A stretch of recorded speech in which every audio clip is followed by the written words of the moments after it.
The Chiefs have just come out on the ice for a warm-up period. They're about to try for their 5th consecutive win. They're getting a good round of applause from their own booster club, who have traveled all the way from Charlestown to be here in Peterborough tonight.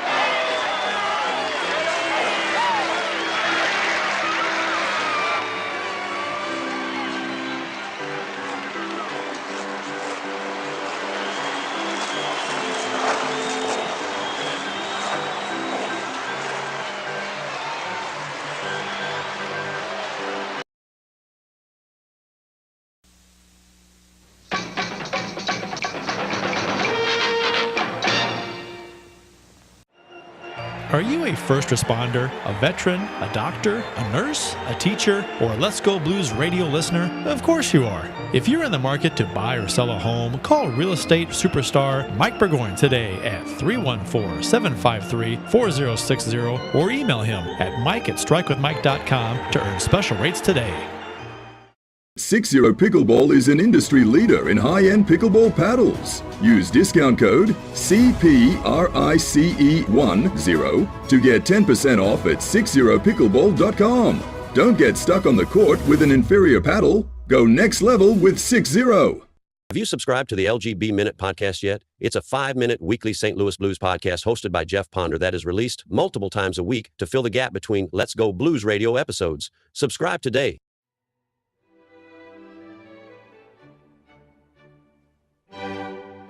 You're watching Let's Go Blues Radio, the original St. Louis Blues hockey podcast with your hosts Kurt Price, Bill Day, and what appears to be a Peter Dinklage cosplay. So just sit back, grab a beer, and enjoy the best blues hockey talk on YouTube.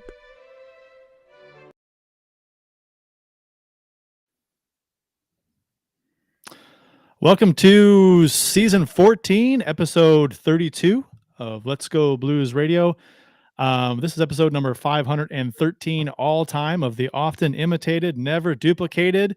You trying to say Jesus Christ can't hit a curveball? We're the original St. Louis Blues hockey podcast, Let's Go Blues Radio, broadcasting live. This is our Game 7 preview show before the Blues face off against the Winnipeg Jets in about an hour. To interact with the show on social media, our handle on all the socials is at LGB Radio. I am Kurt Price, and my co-hosts for the big show tonight are Bill Day and Bill Day will be joining us shortly, but Jeff Ponder actually made it on time tonight, so he is. Bill is actually facing allegations for not being here on time. That's why he's not here. He's on his way back from the hearing from those allegations. They ran long. It's traffic court.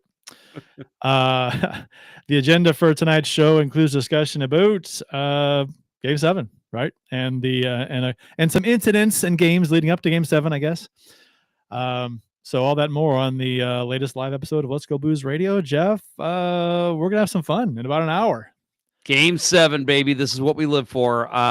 This is I was at Game 6, which I'm sure we'll talk about, but dude, that game, that was one, and I'm not just saying this because of recency bias. That was one of the best games I've ever been to live. Like, the crowd was insane. That was probably the second loudest I've ever heard Enterprise, and I'm not just saying that. It was nuts all night, and I love it. I mean, you said you said it's like bananas in here. And yeah. I was like, I can imagine, man. It was bananas in my house. I mean, I can imagine how it is with 19,000 fans in one building just going ballistic. My wife, like, I couldn't even hear her at one point. My wife's a loud lady. You've met my wife. She's loud like I am.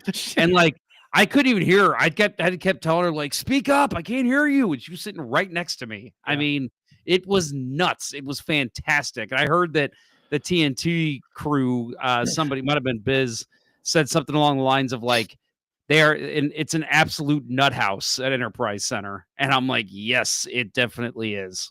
Yep. The Blues will be playing their first Game 7 since the Stanley Cup final in 2019, which was a 4-1 win on the road at TD Garden against the Bruins. Everyone remembers they have won each of the last 4 Game 7s. Binnington is 2-0 in Game 7s. And in 2 career Game 7s, Binnington has a .82 goals against average and a .968 save percentage. So he's money in series deciding games. And in the Four Nations Championship game, he did stop 31 shots and was a god in the crease in his team's 3-2 overtime win. So it was. And we've got in the chat here, All Vegeta, that's a new live listener, says, "Go Jets, go." And Matt Harris responds with, "Go home, Jets, go." I think the Jets went in game 5. They're spent. They're done. Oh, I don't know if I like the confidence or if you're making me nervous that you're jinxing them. I'm screwing around. I'm just trash talking for fun. I will say, obviously, I'm nervous as hell. We're going to talk about this throughout the show here, but I do not. Connor Hellebuyck was not good in Game 5. That Snuggerud goal was one of the weakest goals of the series. It was bad. I just feel like if the Blues would have put the puck on net more, it would have been a much different outcome. So I think that is, to me, the key. And pucks on Hellebuyck. And, I agree. And, I mean, obviously, right? His career playoff numbers are horrendous. So, obviously, pucks on net. But, credit to Winnipeg. Because I think chances in that game, the Blues were up there. But they just couldn't get. I mean, Winnipeg was blocking a lot of shots. They did miss the net a number of times on some good chances they had. But yeah, I agree. Had the puck, bottom line, has to get on net. Has to. I mean, you've got to have. I mean, just to throw out a random number, 25 plus shots at least in this game. I'm thinking. I'd say even 20. Honestly, I mean, because if they're through 2 periods with like 12 shots on goal, I'm pissed. I'm like, this is ridiculous. 5-6 shots a period, which has happened in this series. It has. And to be fair, that's happened both sides. To be fair, it's happened both sides. I mean, Winnipeg only had, was it 3 shots in the first period last game? Something like that? 3 or 4? Something like that. Yep. So, it's defensive hockey is playoff hockey, right? I mean, stuff gets tight out there. So, and I think we've got. I don't add him yet. It looks like his camera's not working, but yes, Bill is in the building. Bill is in the building. And then we got Matt, you're asking for trouble here. He says, "I'll take a shot for every shot the Blues take tonight." Man, I hope they pile on 50 shots. He's gonna pass out in halfway through the first period. I was going to say, even if they get 4 shots, that's a lot.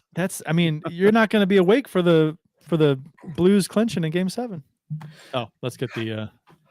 Got it. There we go. Hey, Bill. Man. William.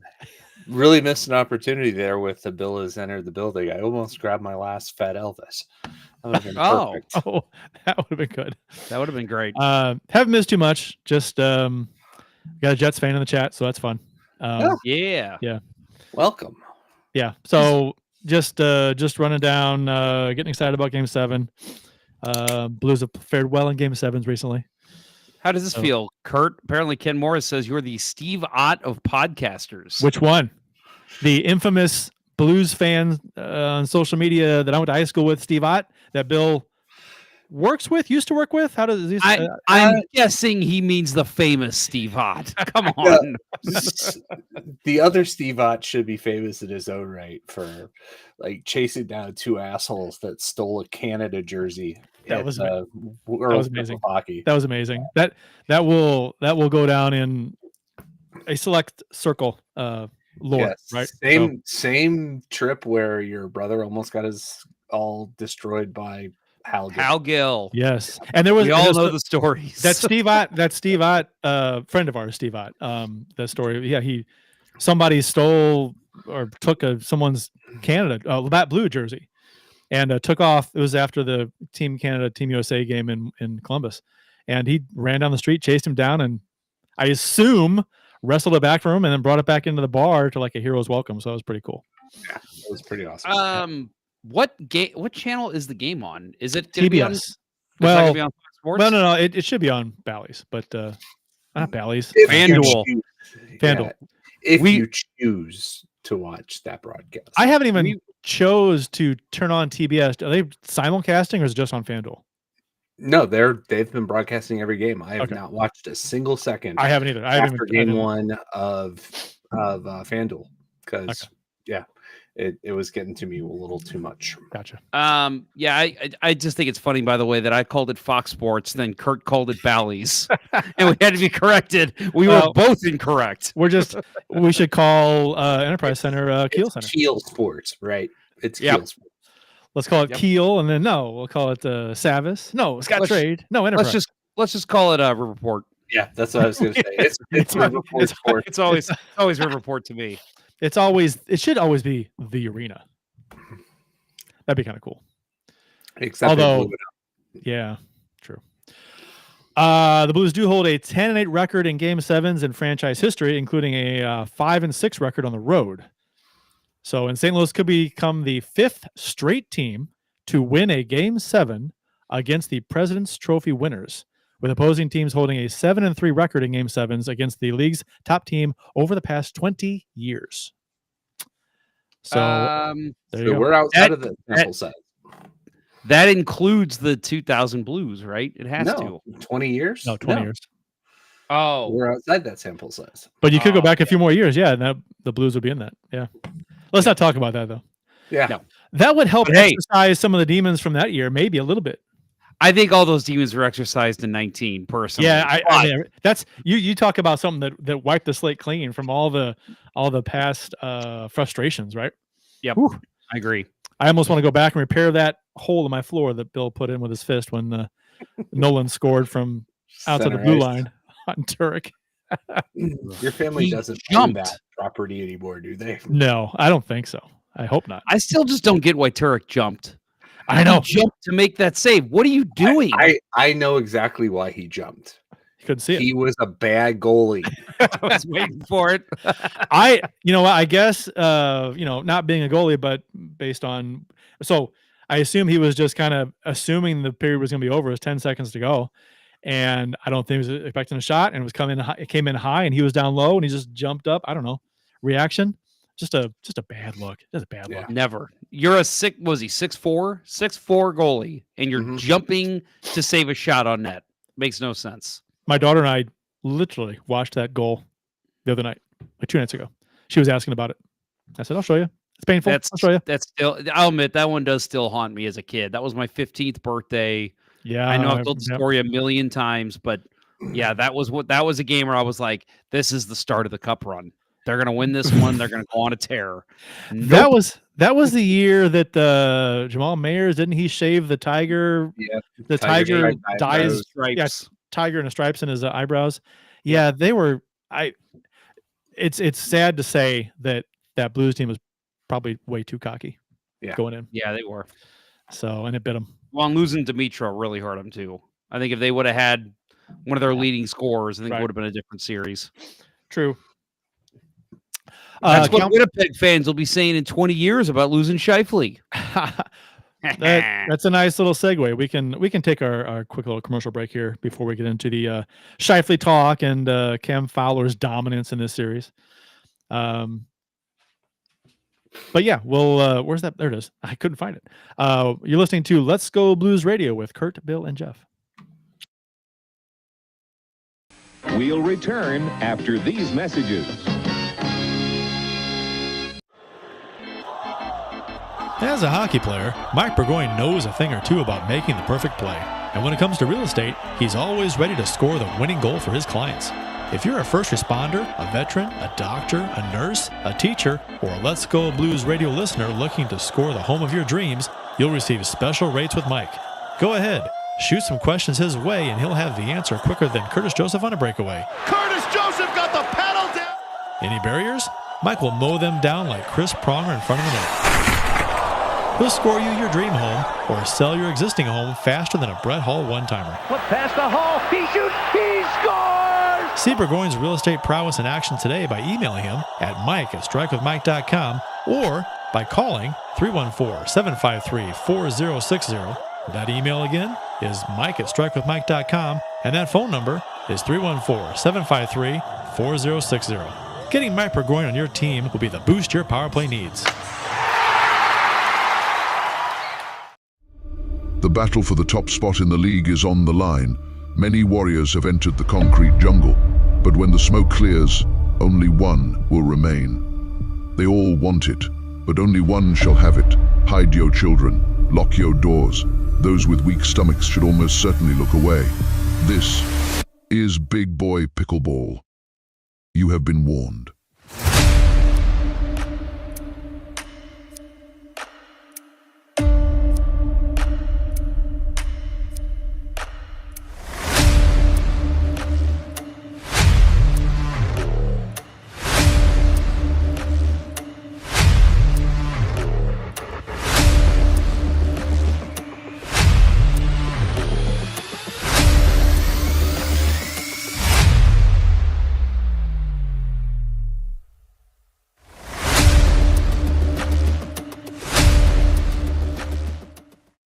Already know that you love hockey and you obviously already love the Let's Go Blues Radio podcast, but what about filling the gap between weekly Let's Go Blues Radio episodes? That's where the LGB Minute comes in. Hosted by Jeff Ponder, the LGB Minute is an entertaining, down and dirty, 5-minute St. Louis Blues podcast released multiple times a week to keep you informed of all things St. Louis Blues. So make sure to subscribe to the LGB Minute anywhere you listen to podcasts, like right now. Do it now. Just click subscribe. It's easy. Please. Now. And now, back to Let's Go Blues Radio, the longest running St. Louis Blues podcast with Price, Ponder, and Day.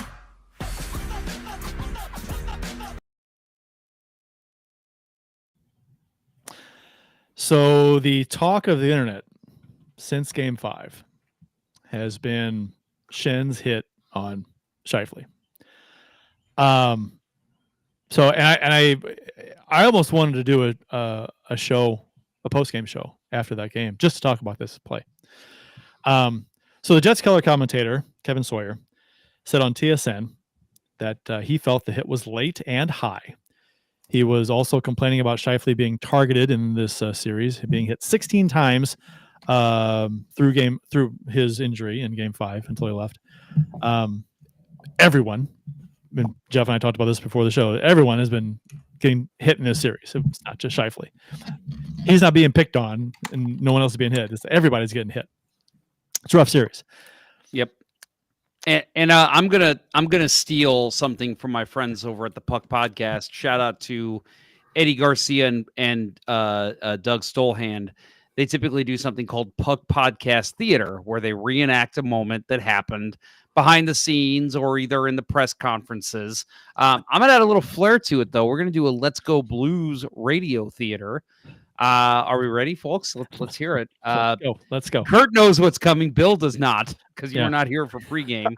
So, okay. So first, Jim Montgomery gave a press conference. So first, I will be speaking as Jim Montgomery.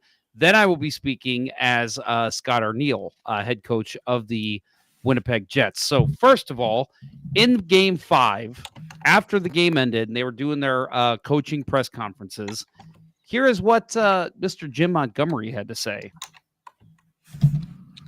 Let's make it clear. Scheifele got hurt from the Faxa hit. He played 6 minutes after the Schenn hit. He didn't come back after he got rocked by Faxa. I didn't know Monty got his medical degree trying to say how our player got hurt. He's way off base. He should not make that comment. There's some things that have been going on in this series. That was a repeat of what we've seen before. A player leaving his feet and then hitting a player in a very unprotected spot, hitting him in the sense of almost blindsiding him. Not happy how the call was made, 2-minute minor, not even looking at it for review is what I was upset about. It is something we have talked to the league about for 5 games. Wah, wah, wah, wah. And that's... Oh. That is a direct quote. Thank you. Yeah. Thank you. I mean, we've all heard that, right? I mean, exactly like that. It's just the thing that gets me, like you said, Kurt, is this is every player. Every player is getting rocked. I'm trying to find it. There is a site that keeps track of hits received, like hits taken. I guarantee you Scheifele is right in the mix. He's not getting targeted. This is everybody. There was 86 hits in Game 1, for Christ's sake. Yep. Like, good Lord. Did you see the what Jeremy Boyer put up on. I think it was Jeremy Boyer put up on Twitter, I guess it was, or X, maybe it's YouTube. I think it was Twitter. He the Rock by Foxa to Rock the Casbah. Yeah. Oh yeah. I was just looking for that. I was gonna. That'd be a perfect outro for this. Yeah. Absolutely perfect. Like the way Monty said it goes perfect with the song. And it's great because he's got the themed. He puts a song to some of the games, right? The theme for the game is going to be a song, so it's just like perfectly that fits his thing. But okay, so this hit, I put something out there on Twitter. It was a still shot of the moment that Schenn makes contact with Scheifele, and it shows Schen's skates still on the ice the moment he makes contact. Don't get me wrong, it is super close whether his skates are off the ice when he makes contact. I mean, one frame forward after he makes contact, his skates are leaving the ice. But at the moment of contact, the still skates are on the ice. And I said there's no elbow. The hits to the chest. It wasn't late. He had just played the puck like a half second before that. So and I said, can we all shut the fuck up about this hit now? Because I didn't think there was anything blatantly that was a penalty or, for God's sake, to be suspended. They're calling for 3 and 5 game suspensions for this. I'm like, okay. So I wake up and there's like 600 replies and I'm like, holy shit. So a bunch of Winnipeg fans saw it, got a hold of it. I guess it got passed around. But it was, I don't know. I your guys' thoughts? We haven't really talked about this. Same game. Oscar Sundqvist gets elbowed in the face and gets him an embellishment penalty. Like what? I don't get how you can say that this has been one-sided at all. Both teams are having. First of all, I will just say it. I have not been a fan of the officiating in this series. It's terrible. When games feel like they're getting in a flow, they call an unnecessary penalty for both sides. Yep. I agree. And I've not been a fan. So first of all, both teams I think are getting hurt by terrible over officiating, and second of all, I think that the hits have gone the both ways. Like there's been questionable and big hits going both ways, and I love that type of hockey. When did hockey fans get so soft?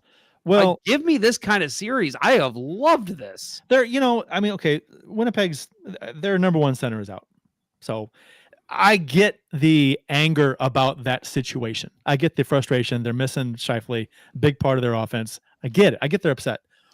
But facts are facts, right? You can't look at a video and look at a still picture and they're just describing shit that's not happening or didn't happen.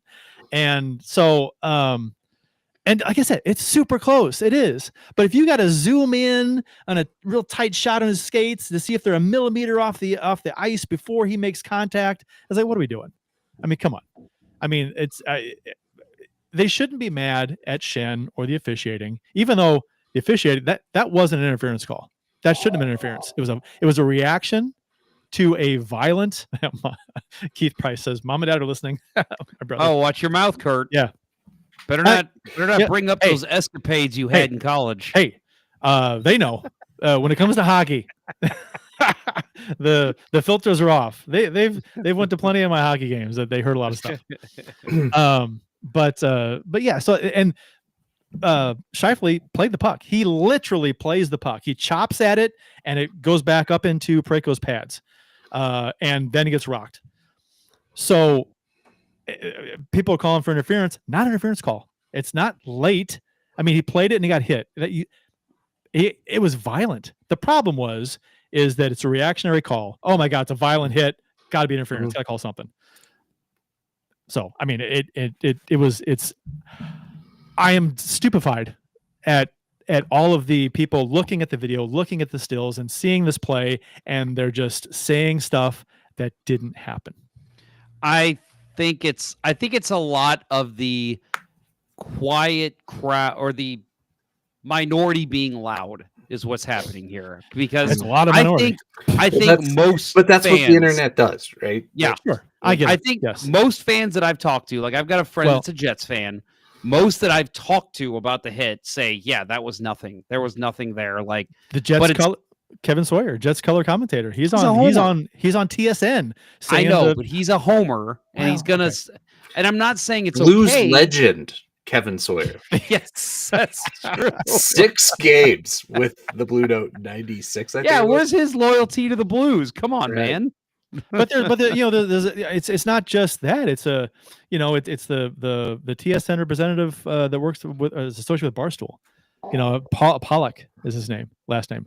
He's ranting and raving. Matt Harris says, as a fan of Jesse Pollock, dude is so out of touch on this hit. Absurd. Thank you. That's what I was talking about. And again, I do think it is. I think I would think the majority of hockey fans don't agree with that take. I think most that I've talked to that I know are intelligent hockey fans, not just Blues fans, are like, yeah, that was a clean hit. Like Arneal's that gamesmanship shipped, trying to get the captain suspended.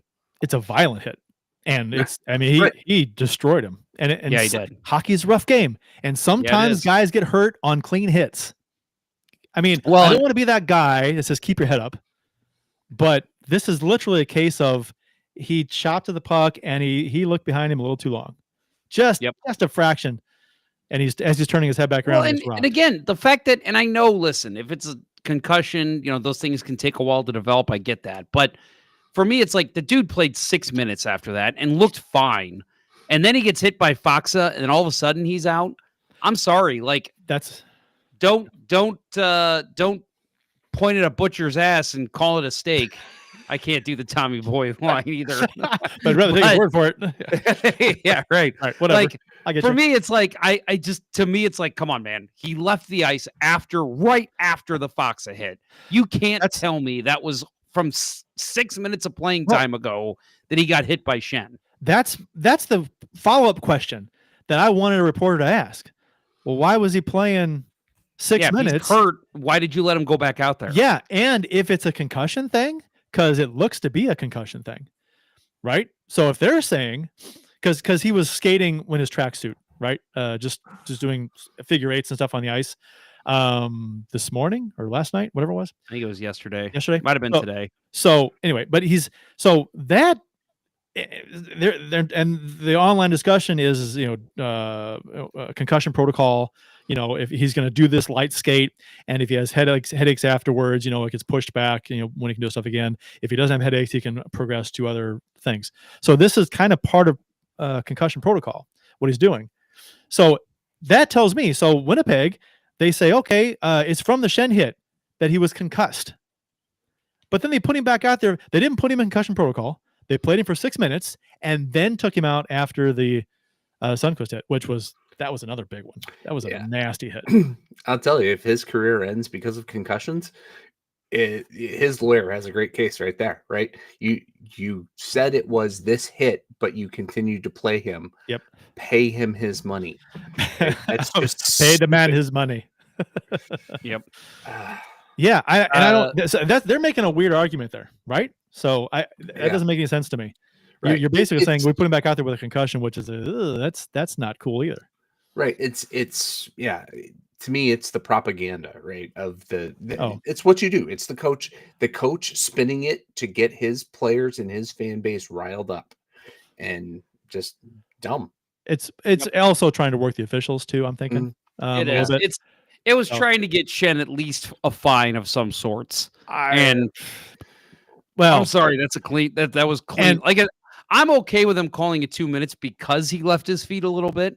I'm fine with that. But anything else, 4 minutes, 5 minutes, or a suspension, hell no. He did get 2 minutes. He got 2 minutes. 2 minutes for roughing, right? Well, no, he got 4 actually. He got 2 for roughing, 2 for interference. But I think his roughing came after the play. Yeah, right. And that's why I didn't like the interference call, because I didn't think it wasn't interference. Scheifele had just played the puck. And he played the puck, and then it bounced right back to him, right next to him. The puck is right there.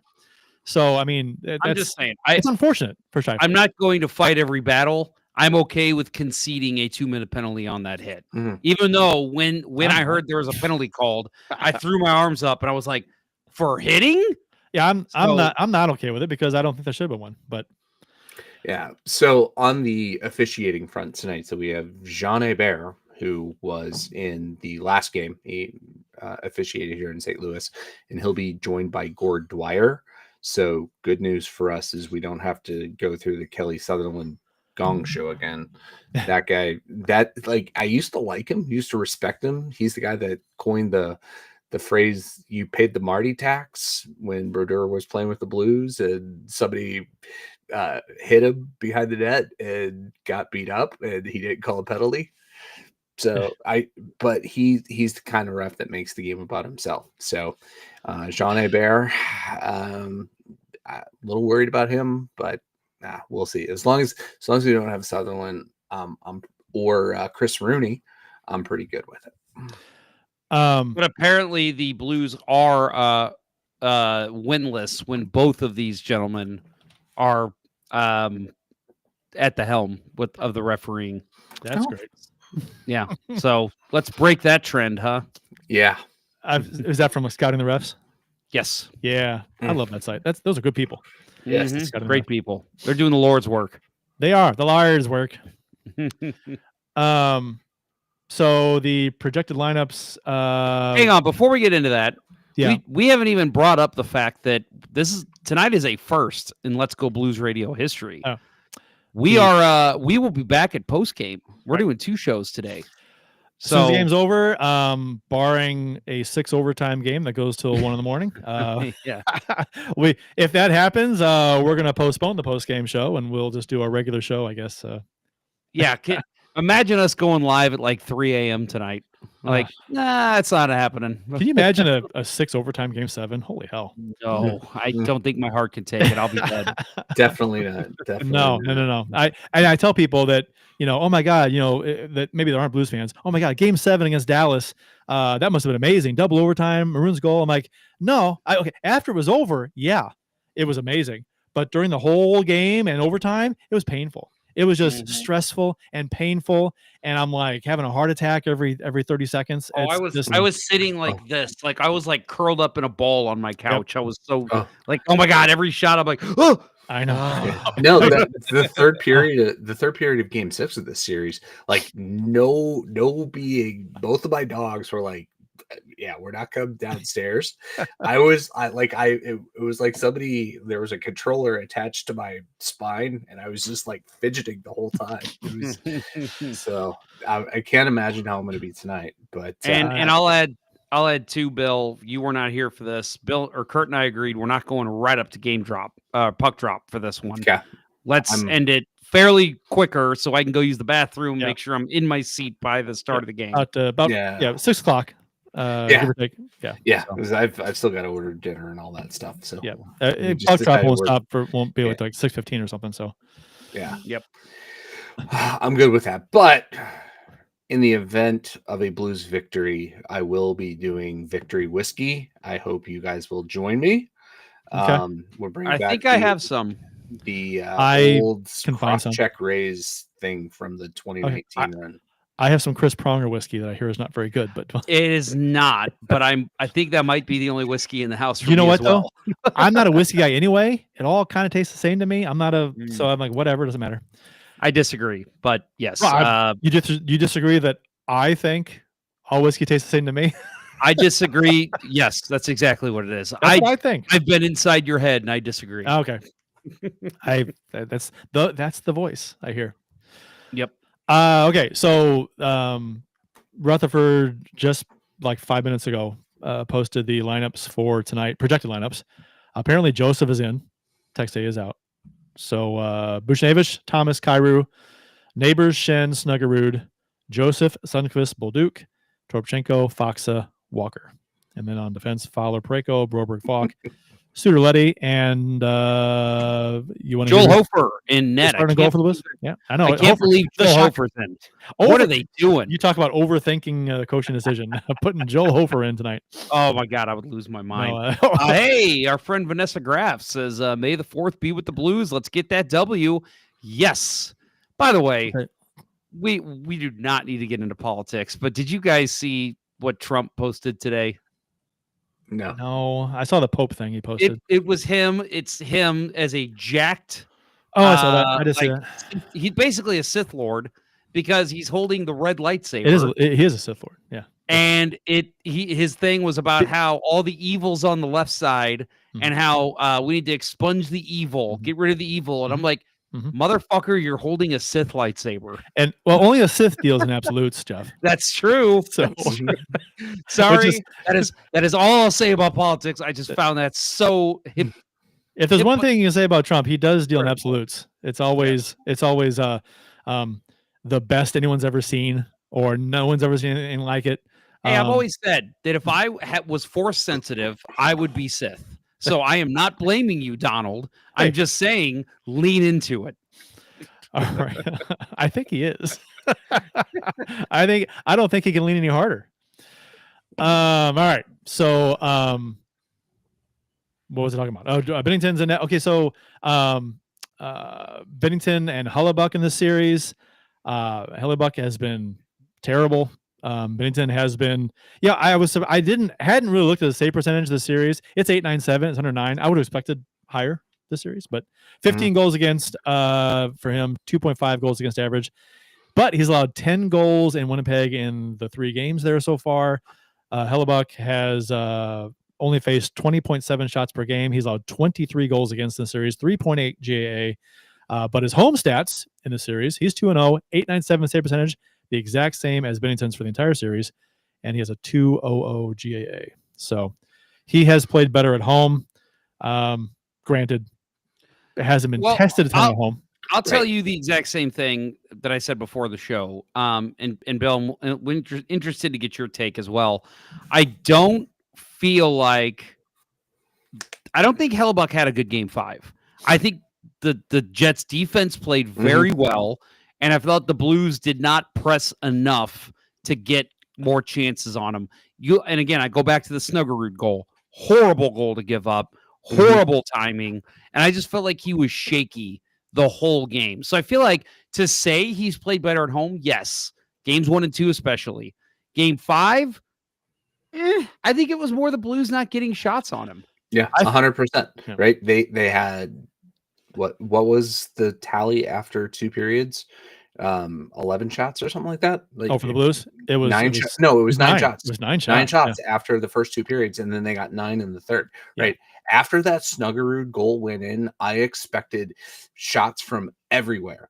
Every time the Blues got the puck, no matter where it was on the ice, I was expecting to start throwing it at the net, because that was just a horrid goal, right? That is a routine save for any goalie in the NHL, even Arvid Soderblom, right? Not, the reigning and going to win it again Vezina Trophy winner has to make that save, and he didn't. And the Blues just couldn't, for whatever reason, pump enough rubber at him until it was too late in this game. So here's the deal. So game 1, the Blues had a lead going into the third period, and they couldn't hold it, blew it. Game 2, they were tied going into the third period. And game 3, game 5, they were trailing by 1, I believe, right, going into the third. So they've been right there in the third period against a team that's very hard to beat at home. Had the and I said this after game 1. I'm like, this game 1 implosion, allowing a couple goals in the second half of the third period to lose. If that comes back to bite them, I'm like, if we lose game 7, I'm looking at game 1, depending on how game 7 goes. I'm like, man, if we had held that lead in game 1, who knows how the series goes. But the third period for me, obviously you want to get a good start. It's very important to have a good first period, get on the board first, be great. But man, they've had trouble finishing in the third period in the first 2 games and in the third, to be honest. So they really need a good third period today. If they don't have a good third period, they lose. To be honest, TBS is playing the "Do I Look Nervous" interview right now. Oh, nice. That's going to go down forever. And the hockey lore, man, that's amazing. Yeah. So I'll say that with the Blues' chances, I think if this game goes into the third period tied, and I know it goes against everything we've seen in this series in Winnipeg, I like the Blues' chances. Well, I do think that this is going to be a put up or shut up game for them. Montgomery's going to have them pumped. I I would now if they're down by a goal, I don't like their chances because I think Winnipeg knows how to shut it down.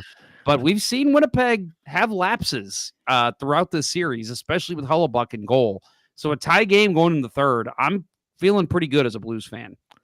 I guess as a Blues fan, you want to get out to a good start, get on the goal on the board first, take the crowd out a little bit if you can, because the crowd's gonna be a big deal.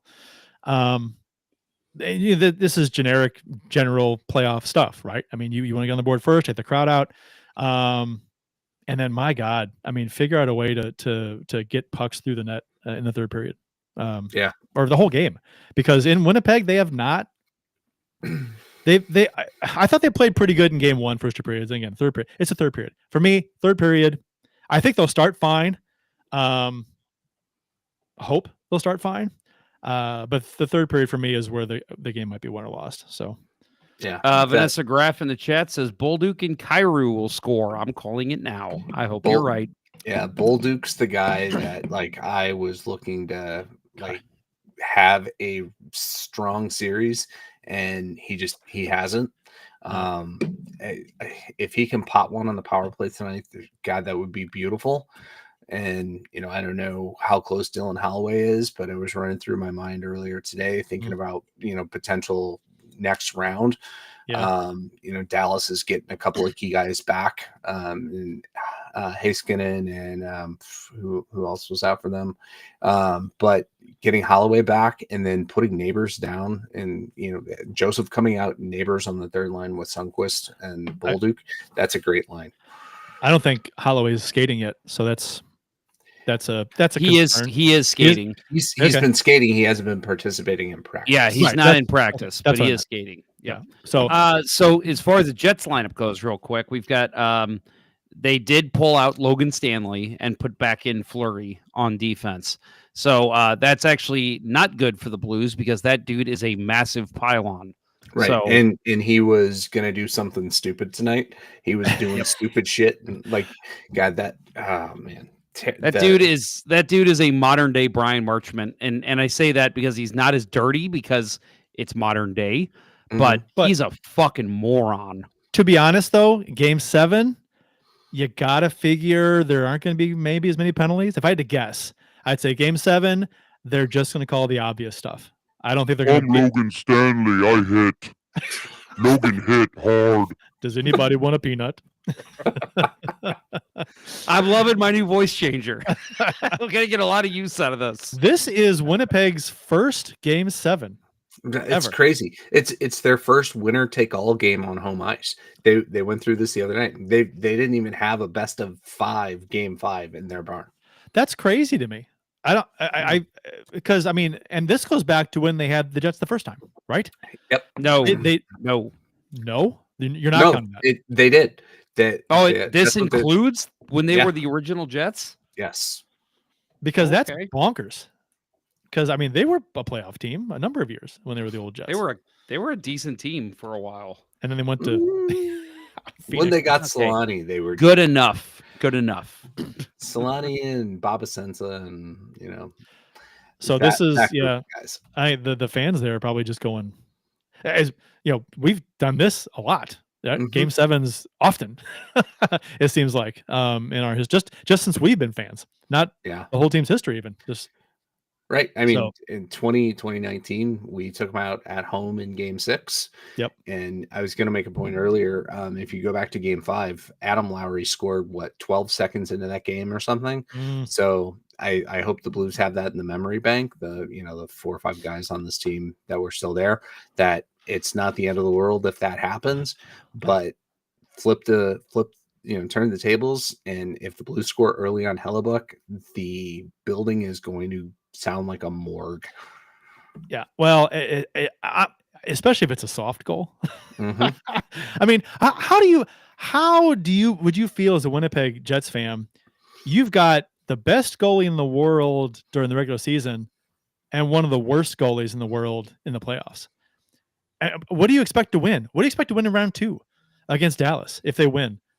They're not going to go anywhere with a goalie playing like this. They can't. No. They're not going to win anything. So do you move forward? Like if he shits the bed and they lose game 7, or say they win this game and he looks bad and they're second round lose to Dallas. What do you do with Hellebuyck?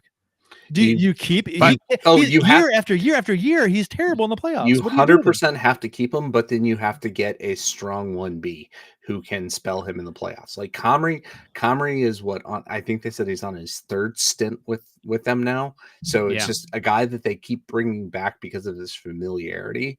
But I think you'd have to they would be dumb to get rid of him, but have to bring in somebody with some playoff pedigree. I think they need to start looking into his heir apparent, like finding somebody who can take it on in the next couple years and start, being that 1B. So like getting an Askarov, let's say, from when he was with Nashville, that would have been an excellent pickup for Winnipeg, because they don't have been, hey, we've got Hellebuyck, we also got this really awesome young guy who, if he starts starting in the playoffs, maybe Hellebuyck becomes expendable. But I can't think of anyone else like that right now because San Jose is not going to let go of him. That was the thing. The story for Hellebuyck coming into these playoffs was his redemption story, right? He had a Vezina season. He's going to turn his playoff history around, and he's going to have a good playoff this year. And it's been more the same, if not worse. I was talking to some gentlemen in Game 6 in front of me, and they were talking about how. They're like, yeah, if Hellebuyck was my goalie, I would never feel comfortable in the playoffs. And I was like, so let me ask you straight up, Hellebuyck or Binnington? And they were like, Binnington all day. And I'm like, yeah, because he's a big game goalie. Like, maybe he'll have lapses during the regular season, but you put him in a game where he has to win, you get the best goalie, one of the best goalies in the NHL. Big game goalie. It's not even a question. We have by far the best goalie in the series. Not even close. Right on cue, Ken Morris, but we got big game Benner. Yeah. Hell yeah. So I mean, so we'll see, right? I mean, you gotta wonder how many times you can go to the well with Binnington in these big, huge games and coming up big. When's he due for a stinker in the playoffs, right? It's gonna. I mean, I hate to say it, it happens to everyone. I know it does, but I'm like, you're gonna get his best, hopefully, and. Hopefully it's good enough. So, yeah. Ken Morris just said Hellebuyck may need a good sports psychiatrist. Did you guys see that awkward interview after Game 5? Him like talking about like how nobody watches more tape than him. Yeah, I saw that. Yeah. Oh, you know what that sounded like? You know what that sounded like? No one studies more goalies than him. I don't want to bring up politics. It sounds like somebody I know. Yes. Nobody watches more tape than me. that was cringy awkward, right? He's like, dude, you can watch all the tape you want. You still got to stop the puck. Right. Yep. Right. Study it all you want. Yeah. Get out of the ice and execute. That I didn't know that when he gets pulled, or even when he's the backup in the game, he doesn't sit on the bench. He refuses to sit on the bench. That's weird to me. What a fucking teammate, huh? I don't. Yeah. Even when, like you said, even when games where he's not scheduled to start. He stays in the locker room or whatever. He doesn't sit up. That would be absolutely. I don't give a shit what your superstitions are or whatever. As a coach, I'd be like, no, you are sitting on the bench with your team. If you get pulled from a game and you need 5 to 10 minutes to go cool off in the locker room, sure. But if you're not scheduled to start and you still refuse to come out on the bench, no. Absolutely not. You are sitting your ass right there for 3 periods. The only way that I see that as acceptable whatsoever is if it's just, like he explains it at the very, at the outset with every new coach.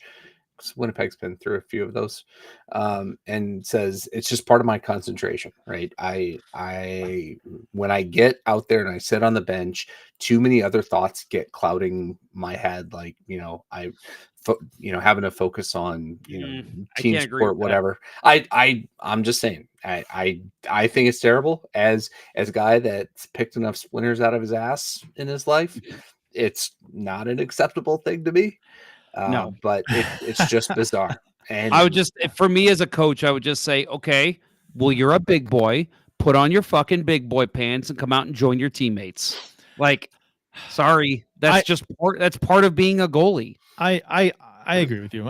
He should be out there supporting his team, out there for support, whatever. He might have a piece of advice to give a teammate that he sees from watching the game. I don't know, Well, and it's like, and I know that, he's a polarizing figure on this show, but Jake Allen, he was on the bench giving tips to Binnington all throughout the 19 playoffs.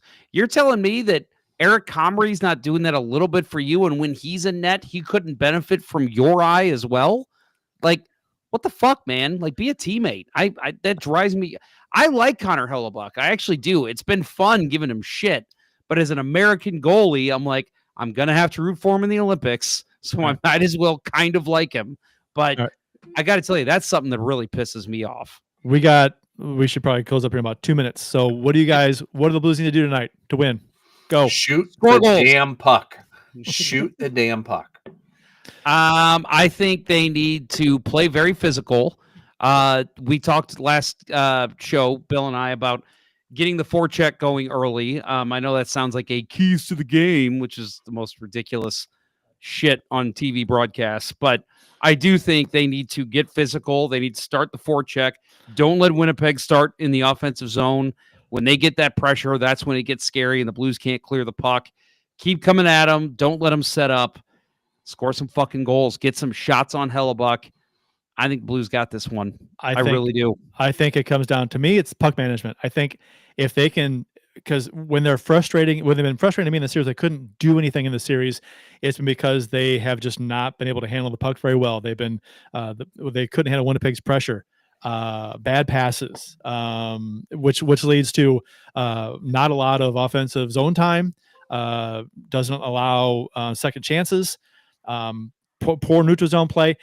Puck management to me is what it's all about. I think if you manage the puck well, pass the puck well, find your passing lanes and shooting lanes, I think everything else falls into place. I think the shots come on net. I think we get guys open. I think we score some goals. I think we win this game if we manage the puck well and play well. As far as making good decisions with the puck and executing those decisions well. Consensus in the chat here, basically exact same, Kurt. Yeah, I would say press, get shots, play your game. I said that at the start of game 5 too. Make Winnipeg play your game. You dictate play. And Kyrou, I'd love to see Kyrou pot one. Oh, go off. I mean, he needs to. He's due, right? He's due. Yeah. I love Matt Harris's comment earlier about it's going to be so loud in that building. They pop the roof off. Kyrou realizes it's an outdoor game and he goes off. Yes, let's do it. All right. Well, it's up to you, Kurt, if you want to do our typical closing or if you just want to say we'll see a post game. That'll wrap up episode 32 of season 14 of the original St. Louis Blues Hockey Podcast, St. Louis Blues Radio. Thanks for listening, and thanks to those who participated in the YouTube and Facebook live chats. I'm trying to say it as I can during the live show. We hope you enjoyed it as much as we've enjoyed bringing it to you. For Jeff Ponder, Bill Day, and I'm Kurt Price. Until next time, everyone, 2 things Winnipeg doesn't have: an airport and a playoff goalie. Let's go Blues. Let's go Blues. Let's go Blues. Fuck you, Connor.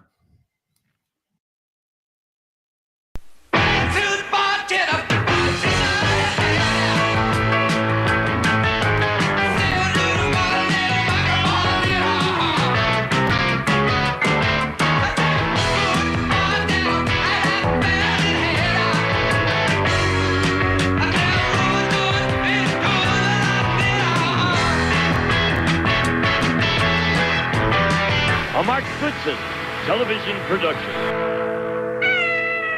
Sit, Ubu, sit. Good dog. I